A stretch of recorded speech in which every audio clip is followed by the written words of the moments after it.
Charger son téléphone au moment d'aller se coucher est l'une des plus grosses erreurs et endommagera ta batterie à long terme. La mission d'une batterie est d'alimenter ton téléphone ou ton ordinateur portable jusqu'à ce qu'elle s'épuise. Il est donc préférable de la laisser faire son travail.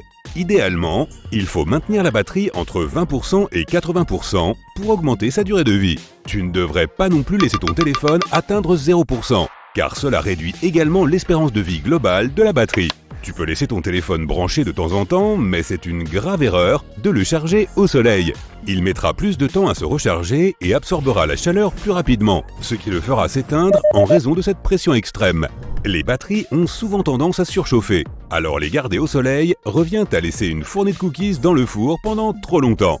En parlant de cookies, tu as probablement entendu dire qu'ils sont inutiles et mauvais pour ton téléphone. Range donc ce paquet. Non, je ne parle pas de ces cookies-là. Je parle de la notification contextuelle qui s'affiche et qui te permet d'accepter les cookies pour les préférences du site web. Ces cookies sont essentiellement destinés à sauvegarder certaines informations de base afin que tu n'aies pas à faire l'effort fastidieux de sélectionner la langue préférée, d'ajouter ton adresse électronique et ton mot de passe ou d'autres choses simples qui te permettent d'utiliser le site web avec facilité. Le fait d'avoir un nombre excessif de cookies et de caches enregistrés peut ralentir la vitesse d'accès à Internet de ton navigateur, provoquant parfois des pannes ou t'empêchant même d'accéder à certaines parties du site web. Il est donc judicieux de les effacer de temps en temps pour que ton navigateur et ton appareil puissent fonctionner sans problème. Évite de télécharger des applications à partir de sources douteuses, même si l'application porte un signe tape à l'œil indiquant gratuit. Ces applications sont porteuses de virus ou de logiciels malveillants qui peuvent endommager ton téléphone et détruire tes données.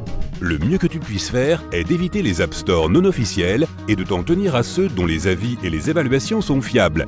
Si tu succombes à ces applications, télécharge au moins un logiciel antivirus pour te défendre et réduire les risques de dommages.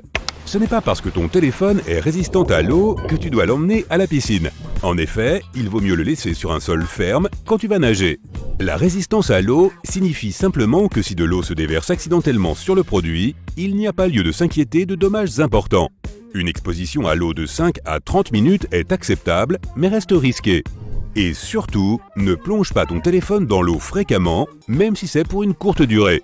L'exposition à long terme endommagera le matériel, ce qui te coûtera beaucoup d'argent pour le réparer. Nettoyer l'écran de ton ordinateur est toujours une bonne habitude, mais l'as-tu déjà nettoyé à l'intérieur? Non, tu ne dois pas démonter ton ordinateur sans raison ou retirer des pièces matérielles. Mais la poussière peut s'accumuler à l'intérieur et endommager ton matos. Prends donc une serviette propre et sèche, de préférence en microfibre, et essuie la poussière.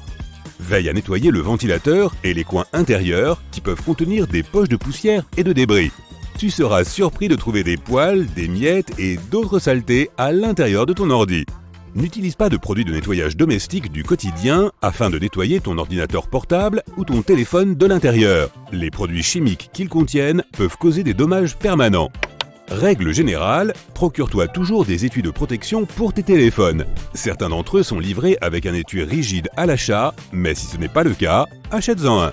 Cela te sera utile si jamais tu fais tomber ton téléphone.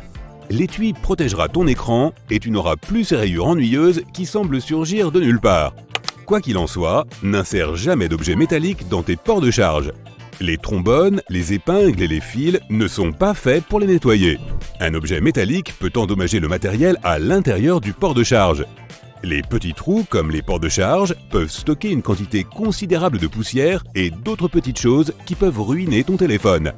Utilise un objet en bois comme un cure-dent pour nettoyer les bords. Veille à le faire doucement. Sinon, tu prends le risque de casser certains objets sensibles à l'intérieur. N'essaie pas d'enlever la poussière en utilisant ton propre souffle. Les particules d'eau peuvent être encore plus dévastatrices que les objets métalliques. Ne porte pas ton ordinateur portable par son écran, même si ce n'est que sur une courte distance.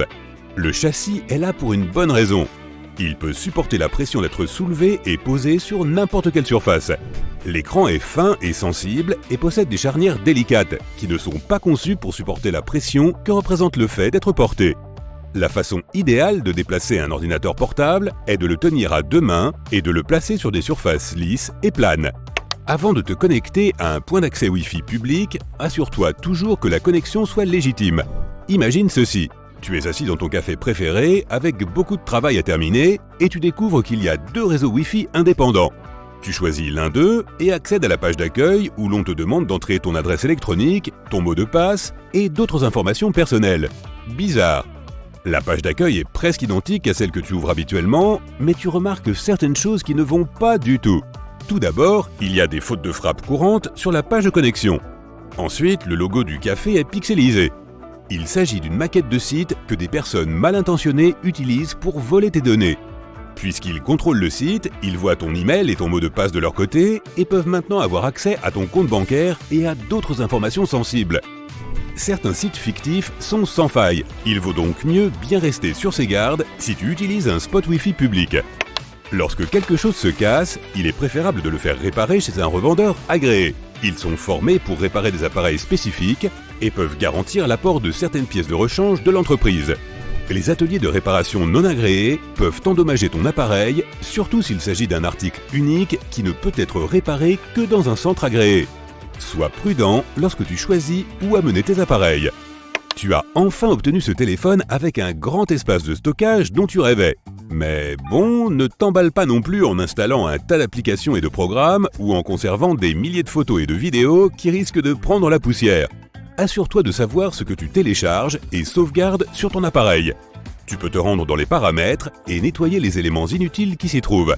Si cela ne suffit pas, il existe un logiciel tiers qui te permet de nettoyer tout programme ou fichier inutilisé. Il est difficile de supprimer des choses quand on pense à chaque fois « Hey, je vais avoir besoin de ça dans le futur ». C'est une question de maîtrise de soi. Toutefois, si tu as effectivement besoin de certains de ces documents et que tu n'as pas le courage de les supprimer, essaie de les stocker sur des disques durs externes.